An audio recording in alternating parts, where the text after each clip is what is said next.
അസ്സലാമു അലൈക്കും. നോമ്പെല്ലാം എടുത്തു വരാറായല്ലേ, എന്നാൽ പിന്നെ നമുക്ക് ഒരുക്കം തുടങ്ങിയാലോ. അതിന് വേണ്ടിയിട്ടൊരു പാത്രത്തിൽ കുറച്ച് കറുവാപ്പട്ട, ഗ്രാമ്പൂ, കുറച്ച് ഏലക്കായ, കുറച്ച് ബേ ലീഫ്, ഇതിനെല്ലാം ഒരു അളവുണ്ട്, അതിനനുസരിച്ചിട്ട് വേണം ഇടാൻ വേണ്ടിയിട്ട്. അത് ഞാൻ പിന്നെ പറയാം.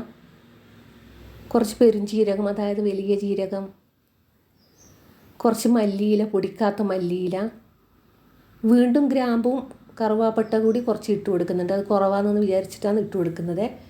മൊത്തത്തിലൊന്ന് വറുത്തെടുത്തിട്ട് അതൊരു മിക്സി ജാറിലിട്ടിട്ട് പൊടിച്ചെടുക്കണേ. നിങ്ങൾക്ക് ഇതിൻ്റെ അളവ് വേണമെങ്കിലില്ലേ, ബേക്കിംഗ് ഷോപ്പില്ല, അതിൽ ആടെ പോയിട്ട് പറഞ്ഞാൽ ഗരം മസാല ഐറ്റംസ് വേണമെന്ന് പറഞ്ഞാൽ അവർ കറക്റ്റ് അളവിൽ തരുവേ. ഇതൊരളവിലേക്ക് മാറ്റി വെക്കുന്നുണ്ട്. എത്ര കാലം ഇത് നമുക്ക് സൂക്ഷിച്ച് വെക്കാൻ പറ്റും. രണ്ടാമത് ഏലക്കായ ഇട്ട് കൊടുത്തിട്ട് ഒന്ന് വറുത്തെടുത്തിട്ട് ഒന്ന് ക്രഷ് ചെയ്തെടുക്കണം. അതിനുശേഷം ഒരു പാത്രത്തിലിട്ടിട്ട് ഇതുപോലെ ഒന്ന് തട്ടിയെടുക്കണം. അതായത് തൊലി താഴെ വരുന്ന രീതിയിൽ ഇതുപോലെ പാറ്റിയെടുക്കണം.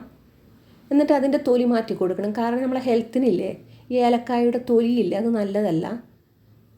അത് മാറ്റി കൊടുത്തിട്ട് ഇതുപോലെ 2 പ്രാവശ്യം അങ്ങനെ ചെയ്തിട്ട് എടുത്തിട്ട് ഒന്ന് ഇതുപോലെ പൊടിച്ചെടുക്കണം. അതും നമുക്കൊരളവിലേക്ക് മാറ്റി കൊടുക്കാം. ഇതെല്ലാം നേരത്തെ കാലത്തെ ചെയ്യുന്നത് നമുക്ക് നോമ്പ് അടുക്കളയിലേക്ക് പോകാനില്ലതല്ലല്ലോ, ഇബാദത്ത് ചെയ്യാനില്ലല്ലോ, അതാണ് ഇതെല്ലാം ഒരുങ്ങുന്നത്. കുറച്ച് ഉലുവ ഇട്ട് കൊടുത്തിട്ട് ജസ്റ്റ് ഒന്ന് വറുത്തെടുത്ത ശേഷം അതും പൊടിച്ചിട്ട് ഒരളവിലേക്ക് മാറ്റുന്നുണ്ട്.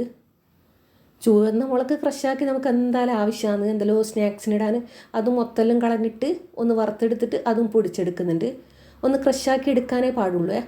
ഇതും ഒരുപാട് കാലം കേടുകൂടാതെ സൂക്ഷിക്കാൻ പറ്റും. കുരുമുളകില്ലേ, അത് 1/2 കിലോ വാങ്ങിയിട്ടുണ്ട്. അത് ജസ്റ്റ് ഒന്ന് വറുത്തെടുക്കാനേ പാടുള്ളൂ.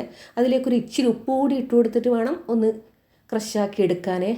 ഇങ്ങനെ വാങ്ങിയിട്ട് നമ്മൾ പൊടിച്ചാലില്ലേ, കുരുമുളക് പൊടി വാങ്ങുന്നതിനേക്കാളും എത്രയോ ലാഭമാണ്.